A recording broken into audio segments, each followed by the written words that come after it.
In our first story, Behind Mansion Walls, They both came from wealthy upbringings. They played lacrosse. how did the perfect campus couple Let me go! Going anywhere. graduate to murder? I just looked at George and I told him, I said, well, Yardley's dead. And later, she was a gorgeous model. Beautiful blue eyes and this lovely blonde hair. He was a playboy who played dirty. I'm going to take you down.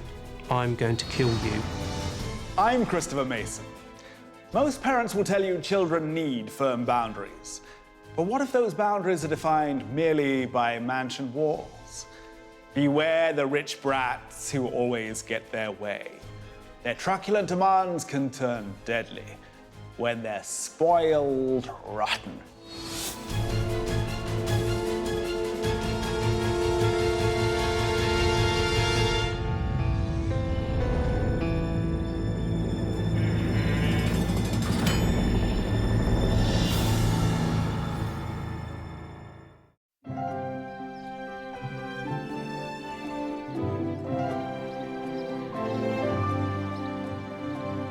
For the children of America's wealthy elite, the path to adulthood usually includes an important stop. A prestigious university, for a blue-chip degree, and the contacts to build another generation of riches. Of course, in this rarefied atmosphere, Yardley? You okay? She went into the room and something seemed amiss. no one expects to be pulled back to earth. There was so much violence and the drinking was so out of control. By the bloody hand of murder. I knew this was not a normal homicide that we typically respond to.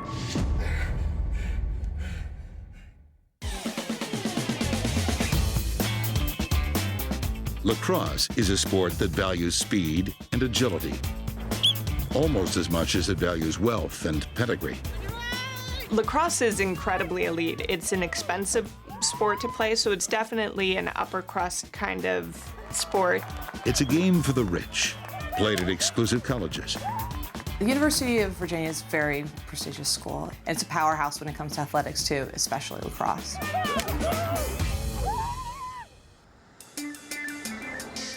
In 2010, one of the stars of the UVA lacrosse team is 22-year-old Yardley Love.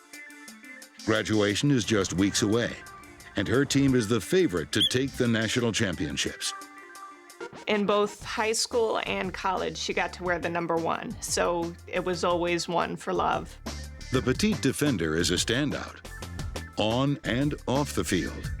Yardley was an adorable girl. She had these piercing blue eyes, and she was just bubbly and full of life and athletic and gorgeous. She turned heads. The University of Virginia senior seems to have it all. Pretty, popular, and born into a life of privilege. She definitely grew up with a lot of money. Her father was very successful. But Yardley is no rich princess. She especially was known as being very humble and modest and giving. She volunteered a lot in the community, so she didn't seem to really let her privilege go to her head. The icing on the cake is her college sweetheart. He was about 6'2", 200 and some pounds, really athletic, very attractive. Burly All-American lacrosse star George Hugley. George and Yardley hit it off right away. They had a lot in common. They both came from wealthy upbringings. They played lacrosse. He's not just George Hugley. He's George Hugley, the 5th.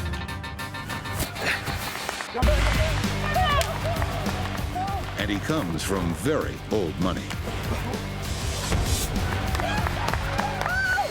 One of his grandfathers had actually started a building company that helped build Washington, D.C. He had money. He could get anything that he wanted from his parents. For people looking at George from the outside, he looked like he had a perfect life. The heir to the Hugley fortune grows up with a sense of privilege. What George wants, George gets. If he wanted something, his parents could surely afford it, and if he threw a big enough fit, it seemed like they did. On the first Saturday in May 2010, Yardley Love is out celebrating with a roommate. There was a lot to celebrate right then. They were getting ready to graduate. Yardley had gotten a word that she was going to be hired at a firm in New York. To the Big Apple. Big Apple. The political science student is excited about taking the next big step in her life. But at some point, Yardley decided she wanted to go home. The friend walked her there and went back out. A few hours later, Oh my God. her roommate returns. Yardley? You okay? Yardley seems to have passed out in bed. So she came forward, Yards. touched Yardley on the shoulder, and Yardley didn't respond. Yardley isn't breathing. Call 911. Another college student who drank too much. Sadly, it's a scene repeated across America. A 911 call came in that a female victim may have been the victim of an alcohol overdose. Detective Lisa Reeves is one of the officers to respond to the 911 call. When I first walked into Yardley's room, the first thing I noticed was the large hole in her bedroom door. It only takes one look for the detective to realize this is no simple case of alcohol poisoning. She had a lot of bruising around her side of her face. She had blood coming out of her mouth, out of her nose. The side of her right eye was swollen so badly that it was completely shut. It didn't even look like an eye. It was very evident that she was a victim of a homicide. Detective Reeves notices something else. A computer case laying nearby where it was pretty evident a computer should have been, so I did note that that was missing. Yardley Love has been brutally attacked and robbed. They knew that there was blood there, so something beyond alcohol poisoning had happened, but they didn't really know what they were dealing with yet. As the student body mourns the loss of a much-loved friend, dark thoughts lurk in the background. Is there a killer loose on the grounds? And where will they strike next? For wealthy young Americans, attending an elite college means more than just getting a degree. It's a place to forge alliances and make powerful friends, to ensure you scamper up the social ladder rather than taking a perilous slide down. But what if one of those useful new friends turns out to be a snake with a deadly bite?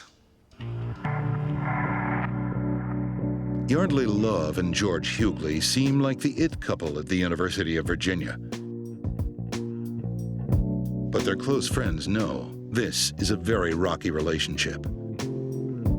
They had this volatile relationship where they would fight and get angry at each other over allegations of cheating, and they just seemed to feed off of that.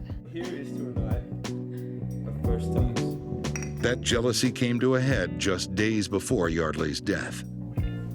Yardley found out that George was cohorting with some high school lacrosse recruits.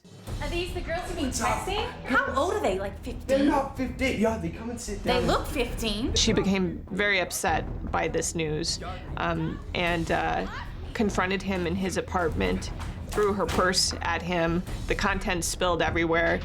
It really angered George that Yardley had embarrassed him in front of these girls that were in his apartment. Embarrassing George Hugley can have dangerous results. George had a problem with alcohol, and when he drank, his temper would come out. But would he turn his rage on Yardley Love herself? Not going. I'm gonna go. Bye. No. About 2 months before Yardley's death, George attacked her.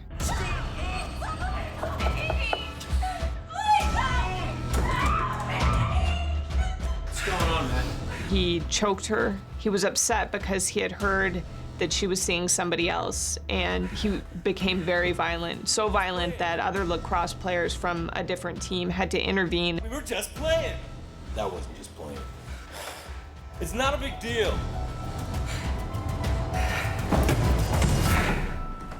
It's him again. Look at this email he sent.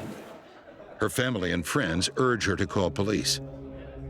You should go to the cops. No, I'm going to. Yardley is reluctant. She thinks she'll be free of George's stormy temper once they graduate. Cheers to that. But she does decide to end what's become a dangerous relationship. I think at this point, Yardley knew that George was really unstable and unhealthy and clearly bad for her. There was no question that she needed to end the relationship, so she broke up with him. The handsome heir, used to getting whatever he wants, can't handle a pretty girl's rejection. He became obsessive. He had always been controlling. He would send text messages to keep tabs on where she was, but the text messages began to increase and the emails became more violent. On the morning Yardley Love is found dead, George Hugley is asked to come for a ride downtown to police headquarters in Charlottesville, Virginia. Detective Lisa Reeves knows he was Yardley's boyfriend, and she has some routine questions. Perhaps maybe he had seen her last. If he wasn't involved, hopefully he could clear up some stuff for us. One thing is quickly clear. George had a very big Sunday night. I'd say a good description of him was that he looked hungover. I could smell alcohol coming about his person. Detective Reeves keeps one piece of information to herself. Yardley Love is dead. At the very beginning of my interview with George, he stated that he knew that this was over Yardley and an incident that had occurred the night prior. I continued to ask him, what had happened. He proceeded to tell me that he had been to a golf tournament earlier in the day with his father, and that he had been drinking very heavily. He said that later in the night, after he had went home, he decided to walk over to Yardley's apartment to talk to her.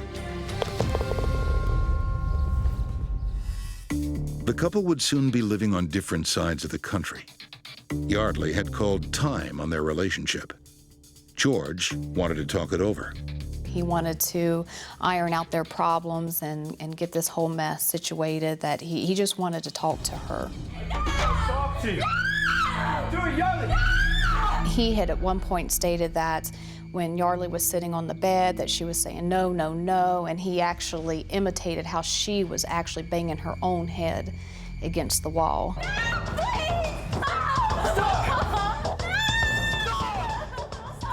In George's version, he was there, he talked to Yardley, she got upset, and he left.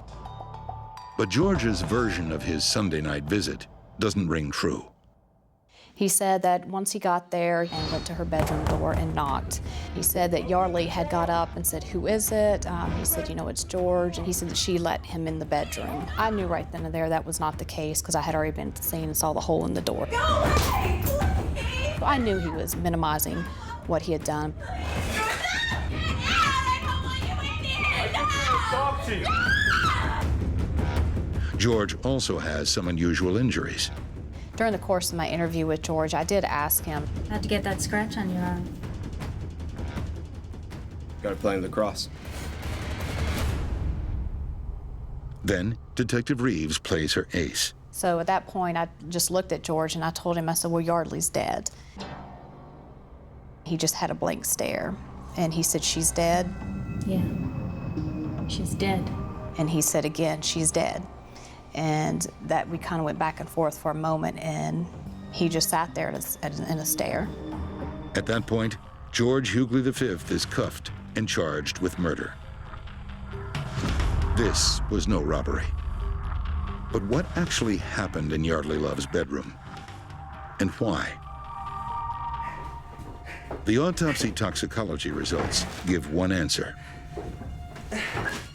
They confirm Yardley had taken both alcohol and prescription drugs. But neither one was to the extent that it would cause a death. This is no overdose. The pretty college student with such a bright future was the victim of a brutal attack. There was no mistaking what had happened, that she was severely beaten.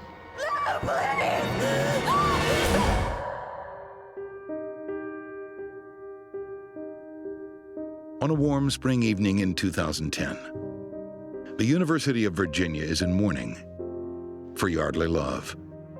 Through their tears at a candlelight vigil, friends and classmates just want to know why. Why did a girl so full of life have to die so soon?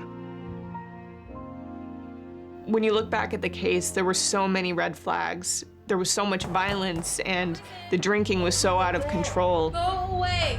George Hugley V was the last person to see Yardley the night she died. He tells police she must have mixed too much alcohol and medication. Yardley had perhaps suffocated in her pillow because she was drunk. The autopsy results point to a very different scenario. Yardley had severe bruising on the front and the back of her brain, which indicated she had been severely shaken. The cause of death is written in 3 stark words: blunt force trauma. Her injuries look like somebody with fist had beat her in the face. Police believe that fist belongs to George Hugley. February 2012. America watches as a son of the elite goes on trial for murder. He was privileged and wealthy, and people don't come from that kind of background and kill people. The jury soon hears that George has a history of drunken violence. In 2008, Hugley was arrested for being drunk and disorderly in nearby Lexington. He was also spewing racial slurs and sexist remarks. It was really a violent encounter that the officer said she'd never experienced before. The stories of George's violent ways become more disturbing as they get closer to Yardley Love. One of Yardley's teammates walked her home one night, and word got around that he might have moved in for a kiss. Enraged, George pays the athlete a late-night visit. The teammates said that he was awakened by George on top of him, punching him. He said that that's really all he could remember, because during the assault, he was actually knocked out. There are other stories of George's brat behavior, First times. including the time he was sailing in Florida on his family's 40-foot yacht. Apparently one day when the family was out on the Real Deal, their yacht, he decided that he wanted to go back to the beach, so he asked his father to turn the boat around. His father says no. George apparently didn't like this and decided to jump off the boat and swim the quarter-mile to shore. It definitely, in hindsight, piques some questions as to just how entitled this boy must have felt. The prosecution tells the story of Yardley Love's last day alive. By mid-morning, George is already drinking. The drinking continued all day. It was fueling his anger. He was seen at a party, throwing bottles, talking about Yardley.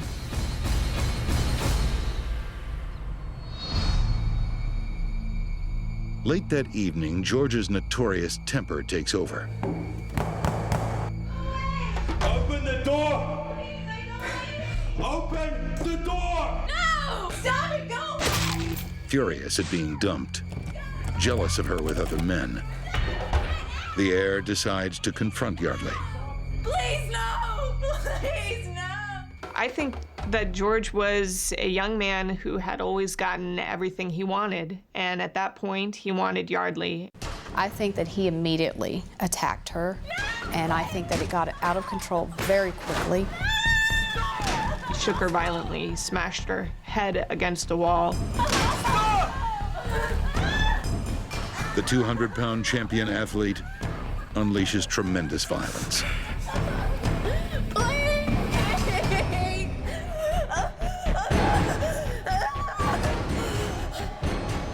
He saw blood pouring out of her nose.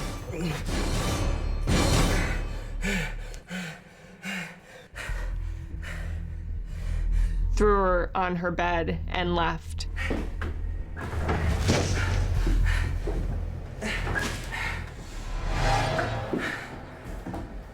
He admitted that the last time he looked at Yardley is when he tossed her, in his own words, tossed her onto her bed. And that was where she was found dead. So it's pretty clear she never moved after he tossed her onto the bed. As he leaves, George snatches Yardley's laptop. There were emails there that were obviously incriminating, and he wanted to get rid of that evidence. Most damning of all is an email he sent just 2 days before, after hearing she had seen another guy.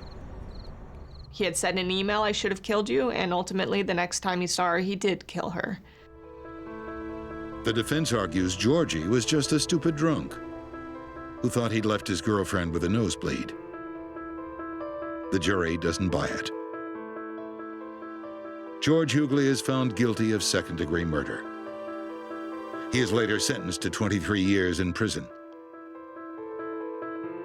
His world of privilege had set him up for a terrible fall.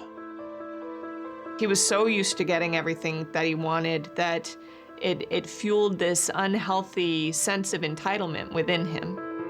George Hugley's only regret is the shame he's brought to his once proud family name. I think that he started crying at the moment that he realized that he's in a lot of trouble. But the news that George got when I told him that Yardley was dead, I saw no tears. The most affected by this case is obviously Yardley's family. Although George is, in prison and serving a sentence, it's not enough, and it will never be enough to take away their pain that they're going to feel forever. Yardley's family sets up the One Love Foundation to highlight the problem of relationship violence. After Yardley died, her family really put their focus on trying to make sure that it wasn't in vain. They started the One Love Foundation, playing off the #1 jersey that Yardley always wore. There's a belief in higher society that domestic violence doesn't happen to them. I think in the end, this case shed light on the fact that it can actually happen to anyone, even somebody as unlikely a victim as Yardley Love.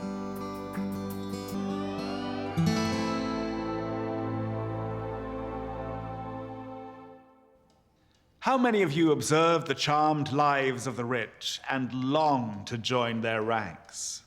Be careful what you wish for. And take heed of this next tale from the glitterati of Great Britain. It begins with a sleeping beauty, but this fairy tale rapidly turns to tragedy.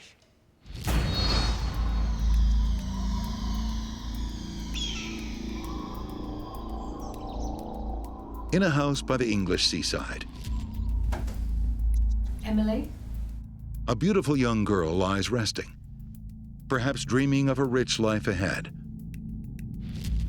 Only this is much more than a deep sleep. It was actually quite shocking. It's my son's girlfriend. She won't wake up. She stopped breathing. No one will be able to wake this beauty. It really was a mystery. Emily had gone to sleep and had never woken up.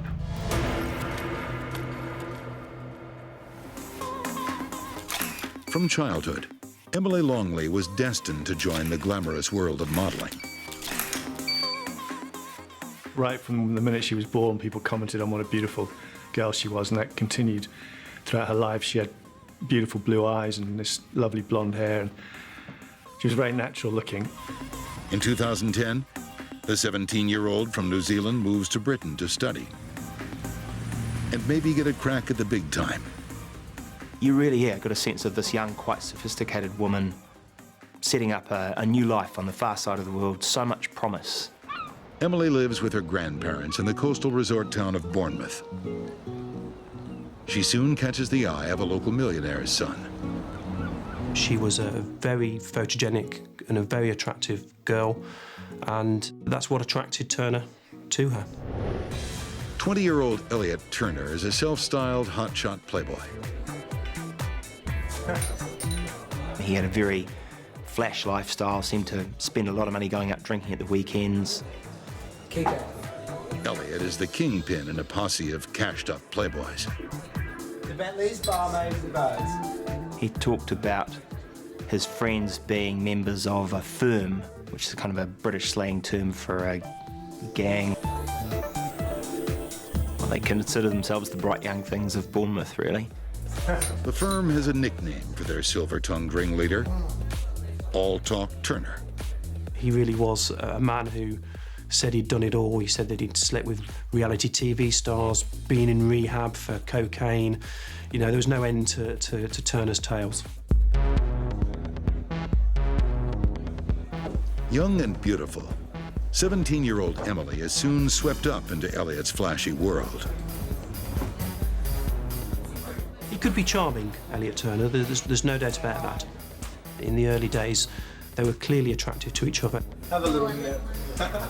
He seemed to spend time with people that were just a little bit younger, maybe a little bit more impressionable, and a little bit more impressed with his free-spending, heavy-drinking ways. If anyone's born with a silver spoon in his mouth, it's Elliot Turner. His grandparents are millionaire silversmiths. His parents, Lee and Anita, own a high-class jewelry store. And they will do anything for their Elliot. It was quite clear that both parents doted on and were manipulated by Elliot Turner. He went to them for cash, for the easy life. Basically a stream of money that seemed to fund a lifestyle that was beyond the reach of most people.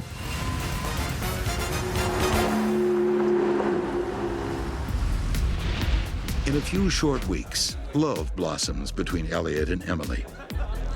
The rich heir talks of proposing over dinner at the Ritz Hotel. Turner woos Emily with expensive gifts. Attractive young woman, guy that's a little bit older, seems to have some cash, seems to have a winning way and a bit of charm and a few friends, and he's showing her the town, if you like. A beautiful future seems to beckon the pair. But before an engagement ring can appear, a coffin will be required. 17-year-old girls do not die in beds. They don't just not wake up. Run down the checklist of a teenage girl's dreams. International model, millionaire boyfriend, a champagne life of glamorous parties. 17-year-old Emily Longley has ticked all the boxes, but she has also made a terrible mistake, and it will cost her her life. It's the morning of May 7th, 2011. In his parents' luxury home, Elliot Turner wakes after a big night out. As he leaves for work, he lets Emily Longley, his sleeping beauty, enjoy her rest. He claimed he'd woken and found her sleeping heavily, got up, got ready to go off to work on a Saturday morning. Emily. A few hours later, Elliot's mother goes to wake her. Emily. Anita Turner knows the young girl is a heavy sleeper. But when she tries again, Emily is cold to the touch. It's not immediately clear exactly what's happened to this young woman. She said that there was a girl. She thought she was asleep. She couldn't wake her up. Ambulance emergency. What's the address of the emergency, please? It's my son's girlfriend. She won't wake up. She stopped breathing. Emily is beyond help. She has been dead for hours. Well, this was quite a mysterious death. I mean, it's in a pretty well-to-do part of Bournemouth. 17-year-old girls do not die in beds. They don't just not wake up.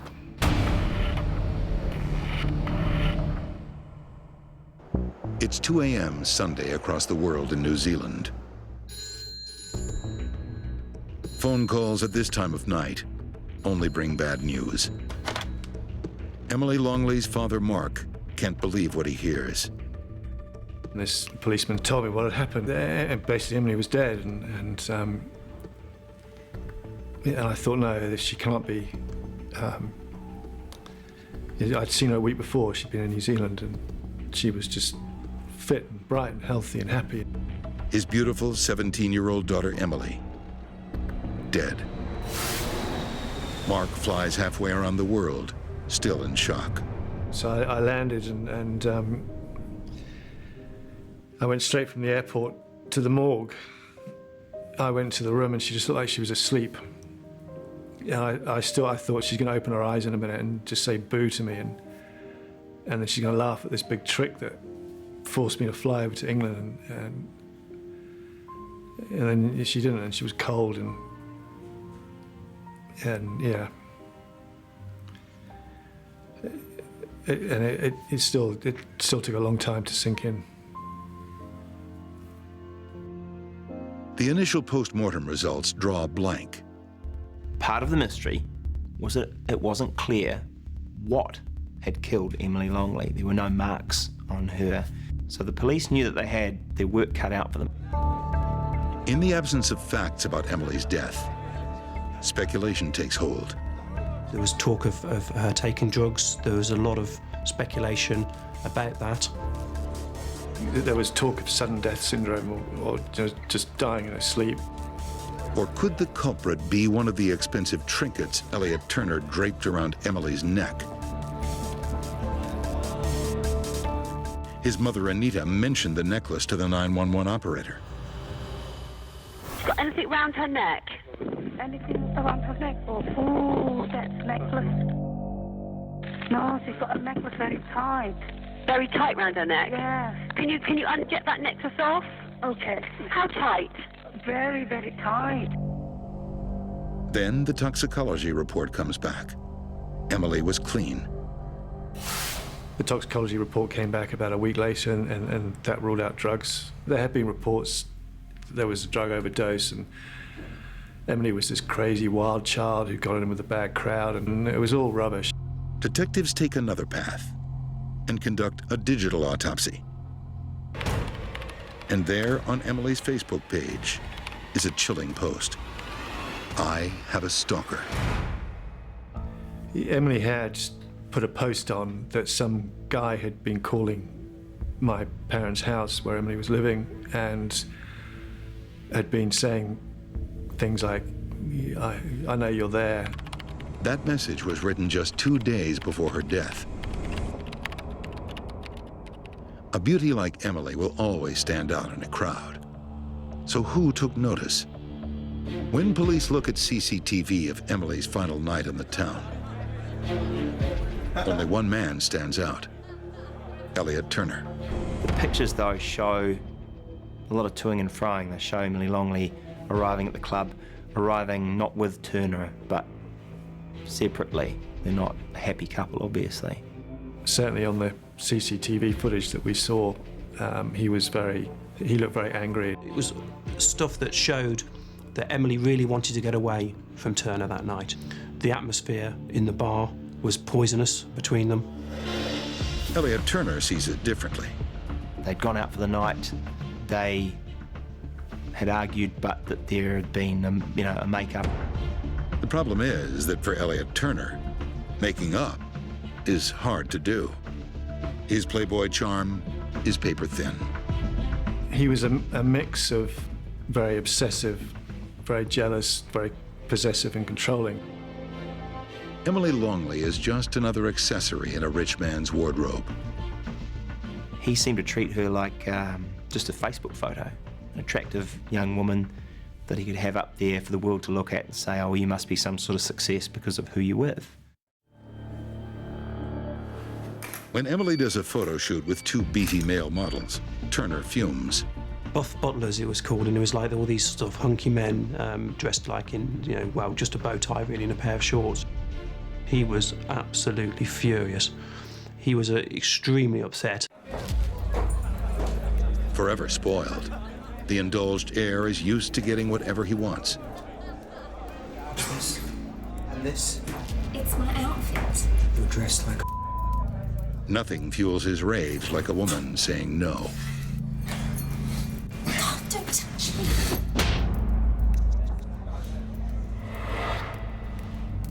he had form with this obsession with control and being extraordinarily upset when women didn't want him anymore.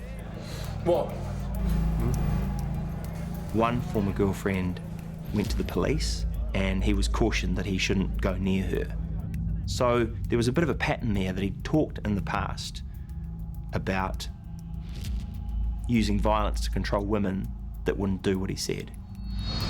And 17-year-old Emily is beginning to feel that violent streak.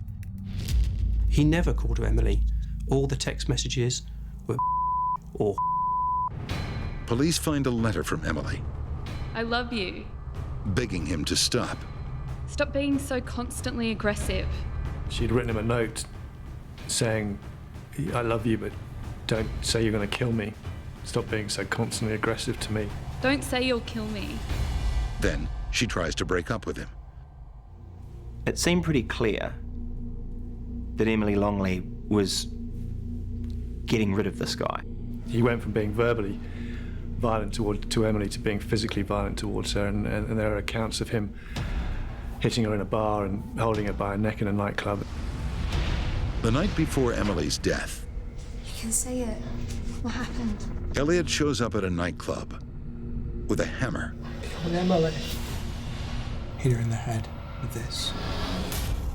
He'd even bragged that he'd killed her with a lump hammer, and then said it was just a joke. It's not real. You're right off your head, mate. You know that? Off your head. He was heard talking about how angry he was with Emily Longley and how he could kill her, and he'd do 10 years and get out and he'd still be a millionaire. So clearly he felt untouchable. But a lot of talk isn't enough to send someone to prison. So the police had a problem. They had strong suspicions. They had a young guy that didn't seem to be frank with them. An unexplained death. But no real evidence of how this young woman has died. Elliot Turner's devoted parents stand by their son, even as the arrogant playboy taunts Emily's grieving family. We were hearing reports that he was out clubbing and he was saying things like, my bird's dead, I'm a free man again now. And To Bentley's, barmaids and guns. as Emily's father, I was just appalled that he could behave this way.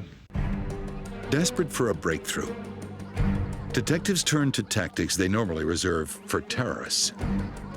They decided that they were going to bug the house and find out what was being said. What these detectives hear in that living room will break these mansion walls wide open. Those tapes were really damning evidence.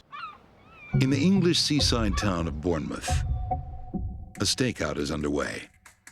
The police aren't hunting terrorists or even gangsters. I don't know. She just kept pressuring and before It's not his fault. They are listening in on Elliot Turner and his parents. I just lost it. I grabbed her as hard as I could. Millionaires suspected of murder. They picked up just hours and hours and hours of conversation and confession. Police believe Elliot Turner has killed his model girlfriend, Emily Longley. Now they have the proof. Turner saying that he had lost it. He'd never been that angry and he just lost it. I just flipped. I went absolutely nuts. I've never in my whole life ever got to that point. In more than 2 months of bugging the Turner house, detectives hear the whole sorry tale of murder, cover-up, and denial. It was very, very, very damning evidence against all three of them.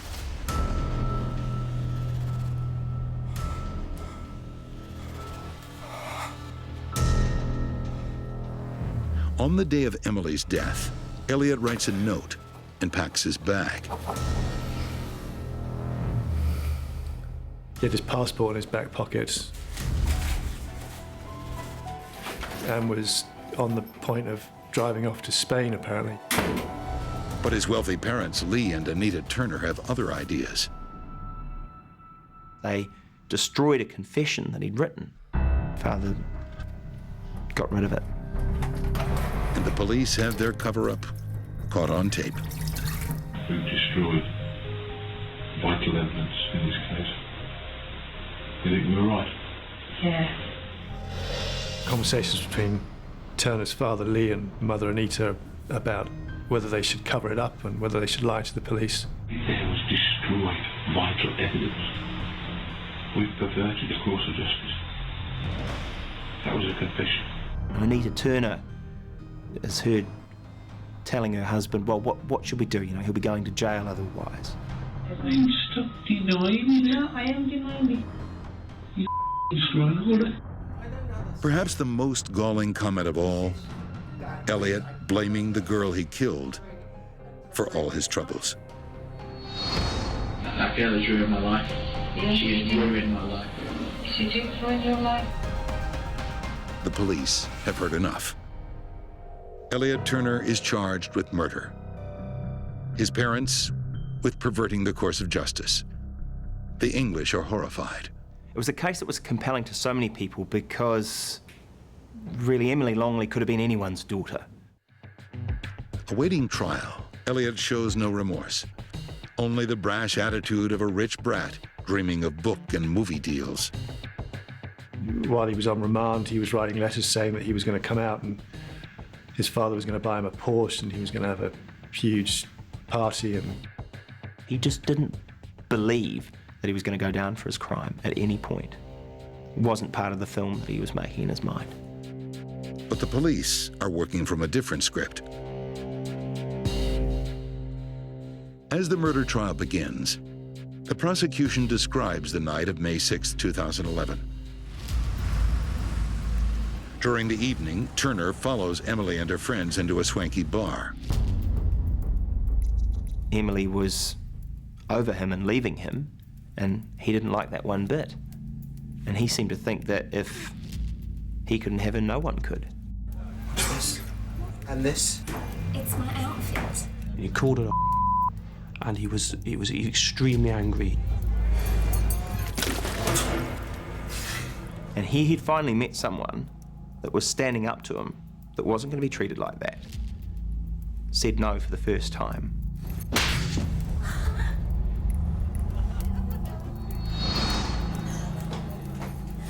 it's the last images we've got of Emily leaving this bar, and she walks out. Turner follows her. Turner entices her back to his parents' home. There, he loses all control. Don't you answer me back, okay? Elliot Turner overpowered Emily Longley.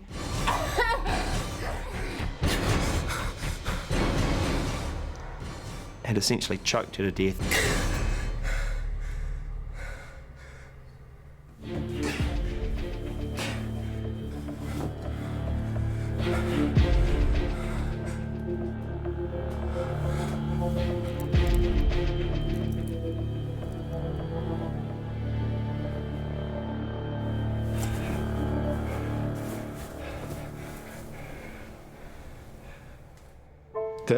Another man put his hands on Emily's neck and hit her or verbally abused her or upset her. It's just, you know, it's deeply upsetting. When I think of it, I just feel so sad for Emily that she had to endure that. Elliot Turner does not act alone in this murder. His parents quickly try to protect their golden boy. Anita Turner didn't call the ambulance for a good hour after discovering Emily's body. It's my son's girlfriend. She won't wake up. She stopped breathing. They're trying to grasp some way to try and get him off the hook. And all these things are happening and nothing's being done to help Emily. Not only has Turner murdered her, but they've left her cold body lying on this bed while they try and get out of it. I mean, she didn't deserve that. The jury also hears of a terrible piece of evidence discovered by police.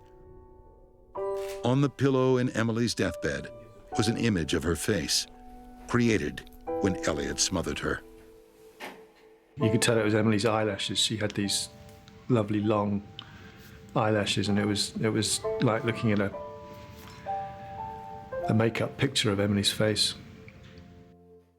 On trial, Elliot claims he acted in self-defense. Even his own defense lawyer labels him brash, flash, and spoiled. He gave no indication throughout his entire evidence that he cared one jot that she had died. The jury cares. They care a lot for the innocent 17-year-old Emily Longley. It was a unanimous decision by the jury. Elliot Turner is found guilty of murder. So Elliot Turner was given a life sentence 16 years before he's eligible for parole.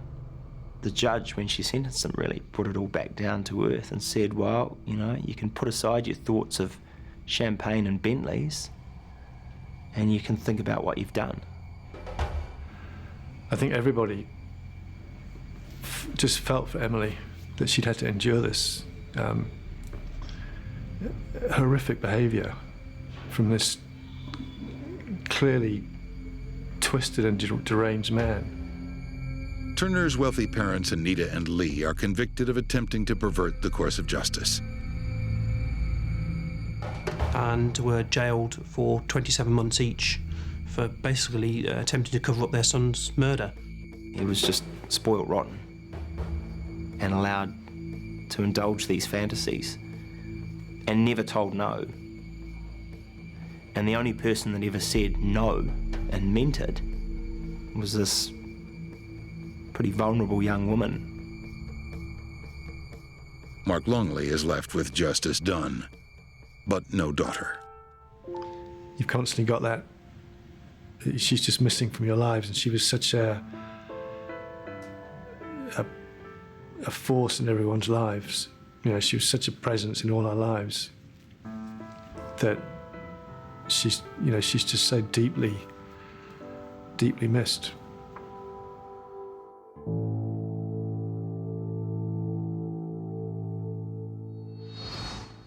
These indulged offspring refused to take no for an answer and paid the ultimate price for their petulance. George Hugley V unleashed a murderous rage when he couldn't get what he wanted. And pampered English playboy Elliot Turner murdered a beautiful girl when she dared to defy him. At birth, a glorious future seemed inevitable. Then wealth and privilege corrupted their hearts, and they were spoiled rotten. Till next we meet behind mansion walls, I'm Christopher Mason.